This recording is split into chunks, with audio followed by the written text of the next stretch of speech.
Sheets of mackerel shards were sliding down the sky toward a magenta sunset. Bech felt himself being sucked into a situation where nothing, neither tact nor reason, nor the morality he had learned from his father and Flaubert, afforded leverage. Wendell at last asked, "How stable is she?" "Very un." "Any history of psychological disturbance?" "Nothing but the usual psychiatry. Quit analysis after 4 months. Does her work apparently quite well. Layout and design for an advertising agency. Likes to show her temper off, but underneath has a good hard eye on the main chance. I'd really need to spend some time alone with her. It's very important that people on a trip together be congenial.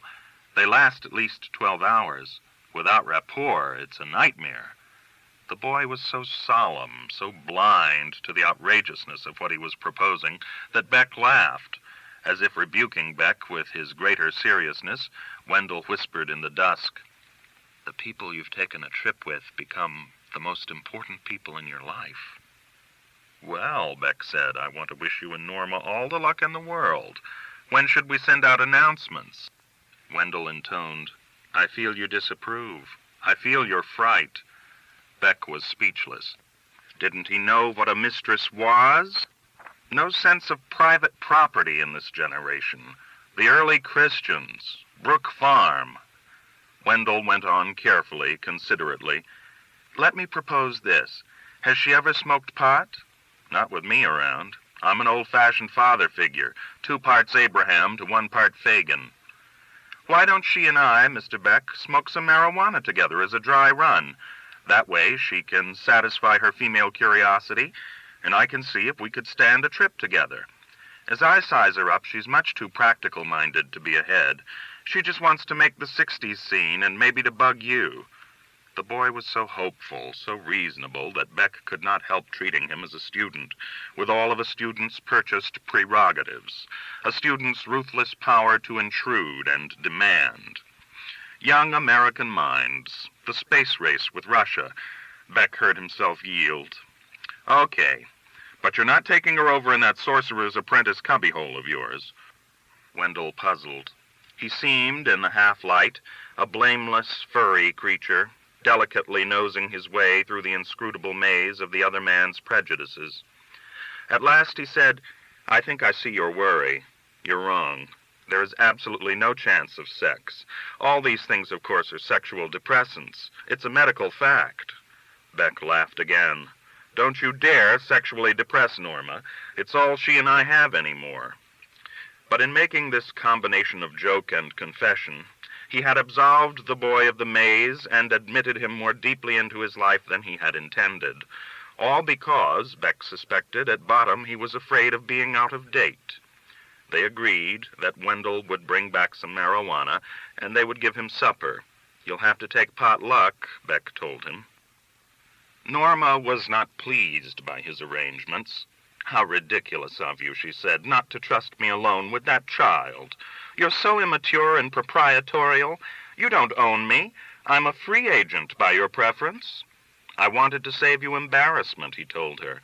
"I've read the kid's stories. You don't know what goes on in his mind." "No, after keeping you company for 3 years, I've forgotten what goes on in any normal man's mind." "Then you admit he is a normal man, not a child." "Okay, you stay out of that bastard's atelier or whatever he thinks it is. A pad. My, aren't you the fierce young lover? I wonder how I survived 30-odd years out from under your wing. You're so self-destructive. I wonder, too. And by the way, it's not been 3 years we've been keeping company. It's 2.5. You've been counting the minutes. Is my time about up? Norma, why do you want to cop out with all these drugs? It's so insulting to the world, to me. I want to have an experience. I've never had a baby. The only wedding ring I've ever worn is the one you loan me when we go to St. Croix in the winter. I've never been to Pakistan. I'm never going to get to Antarctica. I'll buy you a freezer. That is your solution, isn't it? Buy another box. You go from box to box, each one snugger than the last. Well, I, for one, don't think your marvelous lifestyle, your heady mixture of art for art's sake and depression funk, entirely covers the case. My life is closing in, and I hate it. and I thought this way I could open it up a little. Just a little. Just a teeny crack, a splinter of sunshine. He's coming back. He's coming back. Your fix is on the way. How can I possibly get high with you and Bee sitting there watching with long faces? It's too grotesque. It's too limiting. My kid's sister. My kindly protector. I might as well call my mother. She can fly up from West Orange with the smelling salts. Bech was grateful to her for letting her anger, her anguish, recede from the high point reached with the wail that she had never had a baby. He promised, "We'll take it with you." "Who will? You and Bee?" Norma laughed scornfully. "You two nannies? You're the two most careful people I've ever met. We'd love to smoke pot, wouldn't we, Bee? Come on, take a holiday. Break yourself of Nembutal." Beatrice, who had been cooking lamb chops and setting the table for 4, while Bech and her sister were obstructively gesturing in the passageway between the kitchen and the dining area, stopped and considered. Rodney would have a fit. "Rodney's divorcing you," Bech told her. "Think for yourself." "It makes it too ridiculous," Norma protested. "It takes all the adventure out of it." Bech asked sharply, "Don't you love us?" "Well," Bee was saying, "on one condition. The children must be asleep. I don't want them to see me do anything wild." It was Wendell's ingenious idea to have the children sleep on the porch, away from what noise and fumes there might be. He had brought from his magical cache of supplies 2 sleeping bags, one a double for the twins. He settled the 3 small cooks by pointing out the constellations and the area of the sky where they might, according to this week's newspapers, see shooting stars. "And when you grow tired of that," Wendell said, "close your eyes and listen for an owl." "Are there owls?" one twin asked. "Oh, sure." "On this island?" asked the other. "1 or 2. Every island has to have an owl. Otherwise the mice would multiply, and there would be no grass, just mice." "Will it get us?" Donald was the youngest, 5. "You're no mouse," Wendell whispered. "You're a man." Bech, eavesdropping, felt a pang, and envied the new Americans, their easy intermingling with children. How terrible it seemed for him, a Jew, not to have children, to lack a father's dignity. The 4 adults ate a sober and unconversational meal. Wendell asked Bech what he was writing now, and Bech said nothing. He was proofreading his old books and finding lots of typos. No wonder the critics had misunderstood him. Norma had changed into a shimmering housecoat, a peacock-colored silk kimono Bech had bought her last Christmas, their 2nd anniversary. He wondered if she had kept on her underclothes, and finally glimpsed, as she bent frowning over her overcooked lamb chop, the reassuring pale edge of a bra. During coffee, he cleared his throat. "Well, kids, should the seance begin?" Wendell arranged 4 chairs in a rectangle and produced a pipe. It was an ordinary pipe, the kind that authors, in the corny days when Bech's image of the literary life had been formed, used to grip on dust jacket photographs. Norma took the best chair, the wicker armchair, and impatiently smoked a cigarette while Beatrice cleared away the dishes and checked on the children. They were asleep beneath the stars. Donald had moved his sleeping bag against the girls and lay with his thumb in his mouth and the other hand on Judy's hair. Beatrice and Bech sat down, and Wendell spoke to them as if they were children, showing them the magic substance which looked like a residue of pencil shavings in a dirty tobacco pouch, instructing them how to suck in air and smoke simultaneously, how to swallow the smoke and hold it down so that the precious narcotic permeated the lungs and stomach and veins and brain. The thoroughness of these instructions aroused in Bech the conviction that something was going to go wrong. He found Wendell, as an instructor, pompous. In a fury of puffing and expressive inhaling, the boy got the pipe going and offered first drag to Norma. She had never smoked a pipe and suffered a convulsion of coughing. Wendell leaned forward and greedily inhaled from midair the smoke she had wasted. He had become, seen sidewise with his floppy blonde hair, a baby lion above a bone. His hungry, quick movements were padded with a sinister silence. "Hurry," he hoarsely urged Norma. "Don't waste it. It's all I have left from my last trip to Mexico. We may not have enough for 4. She tried again. Bech felt her as tense, rebellious, all too aware that with the pipe between her teeth, she became a sharp-nosed crone, and coughed again and complained, "I'm not getting any." Wendell whirled, barefoot, and stabbing with the pipe stem, said, "Mr. Bech?" The smoke was sweet and circular and soft, softer than Bech could have imagined, ballooning in his mouth and throat and chest like a benevolent thunderhead, like one of those valentines from his childhood that unfolded into a 3-dimensional tissue paper fan. "More," Wendell commanded, thrusting the pipe at him again, ravenously sniffing into himself the shreds of smoke that escaped Bech's sucking. This time there was a faint burning, a ghost of tobacco's unkind rasp. Bech felt himself as a domed chamber with vaults and upward recesses, welcoming the cloud. He shut his eyes. The color of the sensation was yellow mixed with blue, yet in no way green. The base of his throat satisfyingly burned. While his attention was turned inward, Beatrice was given the pipe. Smoke leaked from her compressed lips. It seemed intensely poignant to Bech that even in depravity she was wearing no lipstick. "Give it to me," Norma insisted, greedily reaching. Wendell snatched the pipe against his chest and, with the ardor of a trapped man breathing through a tube, inhaled marijuana. The air began to smell sweetish, flowery, and gentle. Norma jumped from her chair, and, kimono shimmering, roughly seized the pipe so that precious sparks flew. Wendell pushed her back into her chair and, like a mother feeding a baby, insinuated the pipe stem between her lips. "Gently, gently," he crooned. "Take it in.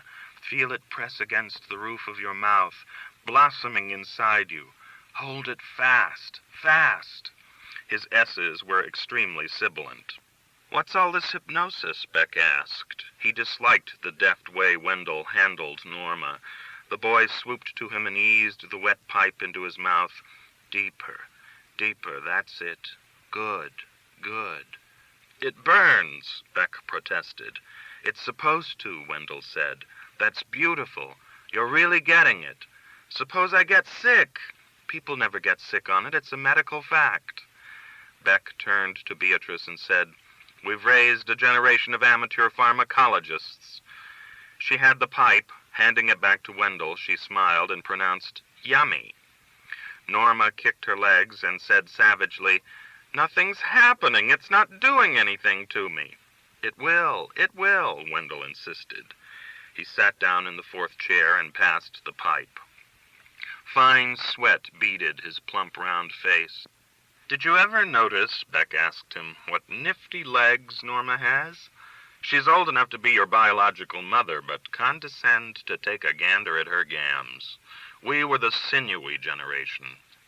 "What's this generation bag you're in?" Wendell asked him, still rather respectfully, English 1020. "Everybody's people." "Our biological mother," Beatrice unexpectedly announced, "thought actually I had the better figure. She used to call Norma Nobby."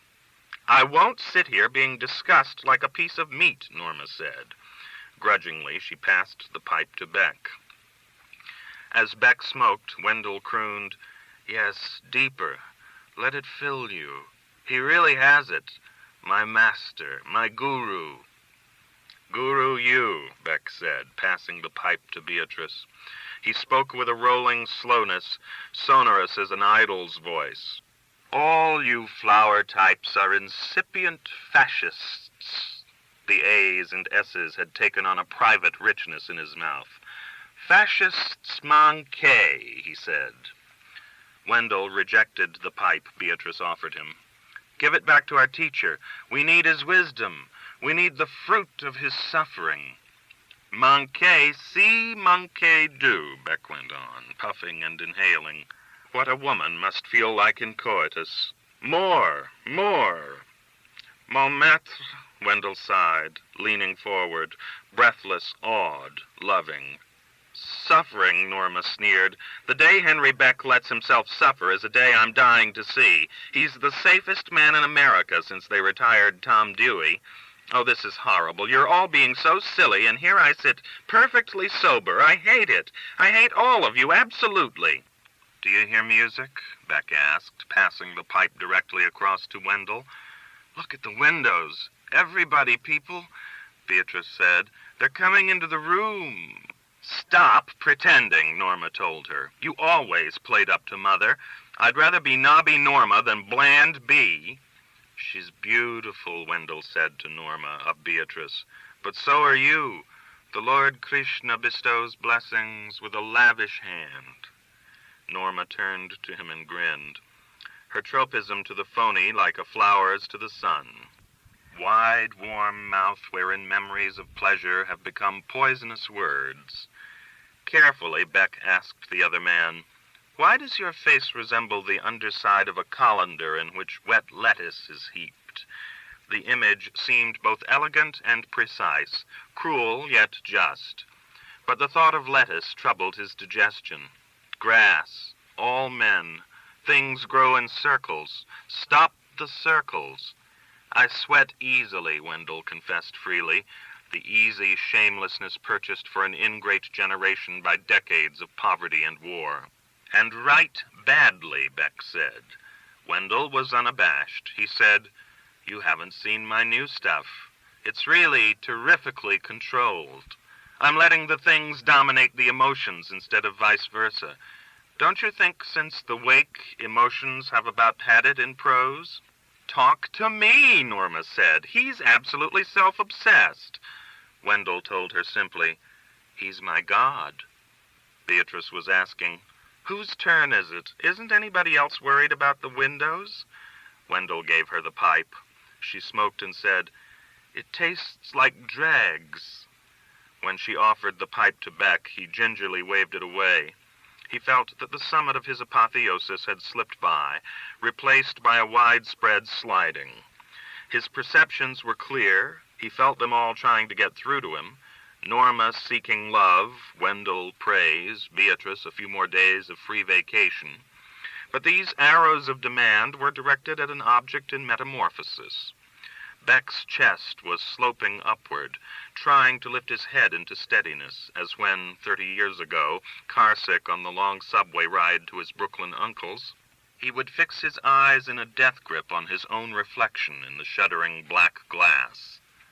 The funny wool Buster Brown cap his mother made him wear, his pale, small face, old for his age, the ultimate deliverance of the final stomach-wrenching stop. In the lower edge of his vision, Norma leaped up and grabbed the pipe from Beatrice. Something fell. Sparks. Both women scrambled on the floor. Norma arose in her shimmering kimono and majestically complained, it's out. It's all gone. Damn you, greedy bee. Back to Mexico, Bech called. His own voice came from afar through blankets of a gathering expectancy, the expanding motionless of nausea. But he did not know for a certainty that he was going to be sick until Norma's voice, a few feet away in the sliding obfuscation, as sharp and small as something seen in reversed binoculars, announced, Henry, you're absolutely yellow. In the bathroom mirror, he saw that she was right. The blood had drained from his long face, leaving like a scum the tallow of his summer tan, and a mauve blotch of sunburn on his melancholy nose. Face he had glimpsed from 1,000 pits in barber shops and bar rooms, in subways and airplane windows above the Black Sea, before shaving and after lovemaking. It witlessly smiled, the eyes very tired. Bech kneeled and submitted to the dark ecstasy of being eclipsed, his brain shouldered into nothingness by the violence of the inversion whereby his stomach emptied itself repeatedly, until a satisfying pain scraped tears from his eyes, and he was clean. Beatrice sat alone in the living room beside the dead fireplace. Bech asked her, "Where is everybody?" She said, unmoving, uncomplaining, "They went outside, and about 2 minutes ago I heard his car motor start." Bech, shaken but sane, said, "Another medical fact exploded." Beatrice looked at him questioningly. Flirting her head, Bech thought, like Norma. Sisters, a stick refracted in water. Our biological mother. He explained, A, the little bastard tells me it won't make me sick, and B, he solemnly swears it's a sexual depressant. You don't think they went back to his room? Sure, don't you? Beatrice nodded. That's how she is. That's how she's always been.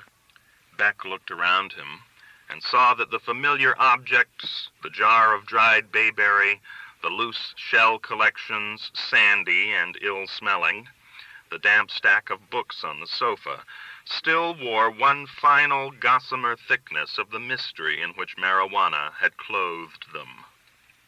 He asked Bea, "How are you feeling? Do the windows still worry you?" "I've been sitting here watching them," she said. "I keep thinking they're going to tip and fall into the room, but I guess they won't really." "They might," Bech told her. "Don't sell your intuition short." "Please, could you sit down beside me and watch them with me? I know it's silly, but it would be a help." He obeyed, moving Norma's wicker chair close to Bea, and observed that indeed the window frames, painted white in unpainted plank walls, did have the potentiality of animation and a disturbing pressingness. Their center of gravity seemed to shift from one corner to the other. He discovered he had taken Bea's hand, limp, cool, less bony than Norma's, into his. She gradually turned her head, and he turned his face away, embarrassed that the scent of vomit would be still on his breath. "Let's go outside on the porch," he suggested. The stars overhead were close and ripe. What was that sentence from Ulysses? Bloom and Stephen emerging from the house to urinate, suddenly looking up. The heaven tree of stars hung with humid night-blue fruit. Bech felt a sadness, a terror that he had not written it. Not ever. A child whimpered and rustled in its sleep. Beatrice was wearing a loose, pale dress, luminous in the air of the dark porch. The night was moist, alive. Lights along the horizon pulsed. The bell buoy clanged on a noiseless swell. She sat in a chair against the shingled wall, and he took a chair facing her, his back to the sea. She asked, "Do you feel betrayed?" He tried to think, scanned the scattered stars of his decaying brain for the answer. "Somewhat. But I've had it coming to me. I've been getting on her nerves, deliberately. Like me and Rodney." He didn't answer, not comprehending and marveling instead how, when the woman crossed and recrossed her legs, it could have been Norma, a gentler, younger Norma. She clarified, "I forced the divorce." The child who had whimpered now cried aloud. It was little Donald, pronouncing hollowly, "The owl." Beatrice, struggling for control against her body's slowness, rose and went to the child, kneeled and woke him.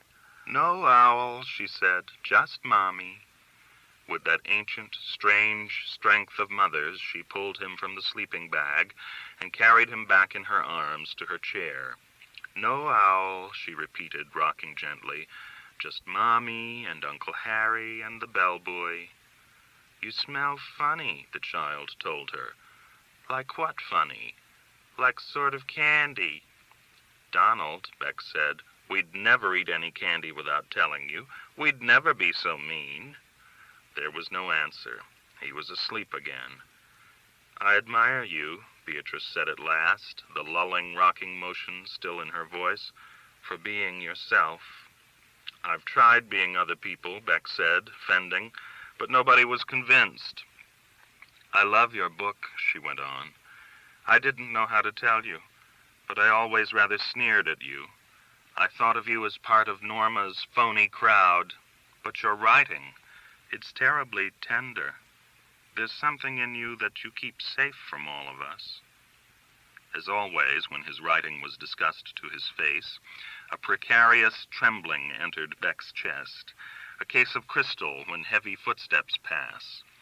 He had the usual wild itch to run, to disclaim, to shut his eyes in ecstasy. More, more. He protested, "Why didn't anybody at least knock on the door when I was dying in the bathroom? I haven't whoopsed like that since the army." I wanted to, but I couldn't move. Norma said it was just your way of always being the center of attention. That bitch. Did she really run off with that woolly little prep school snot?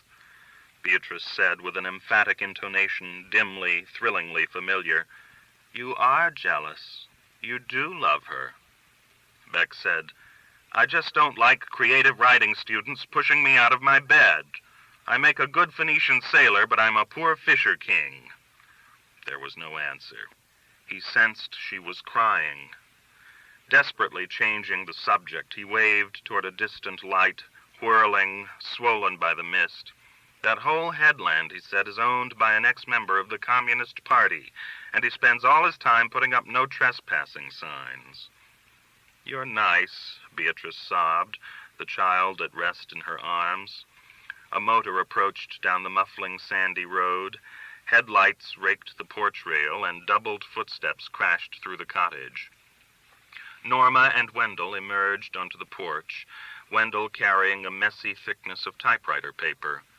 "Well," Bech said, "that didn't take long. We thought you'd be gone for the night. Or is it dawn?" "Oh, Henry," Norma said, "you think everything is sex. We went back to Wendell's place to flush his LSD down the toilet. He felt so guilty when you got sick." "Never again for me, Mr. Bech. I'm out of that subconscious bag.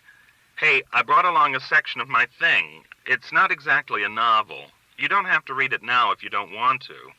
"I couldn't," Bech said. "Not if it makes distinctions."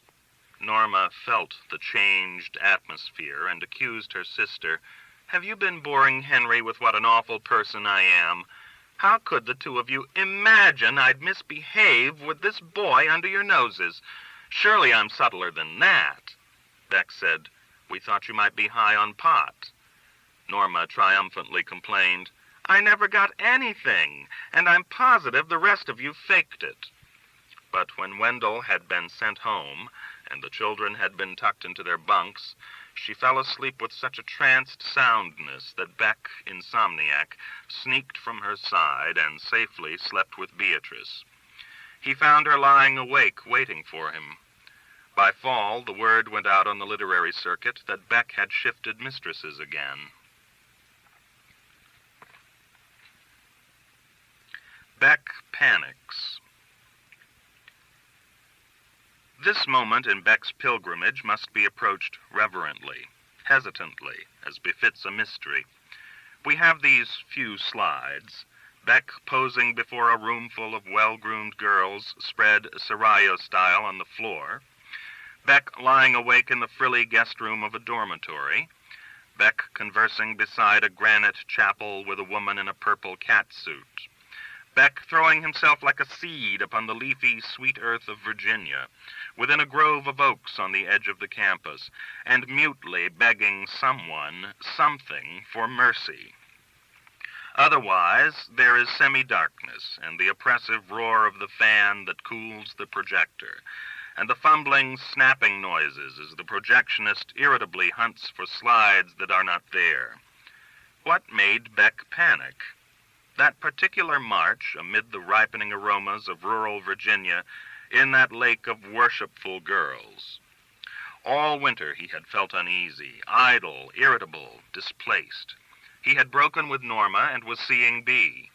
The train ride up to Ossining was dreary, and the children seemed, to this bachelor, surprisingly omnipresent. The twin girls sat up watching television until Uncle Harry himself was nodding, and then in the heart of the night, little Donald would sleepwalk, sobbing, into the bed where Bech lay with his pale, gentle, plump beloved.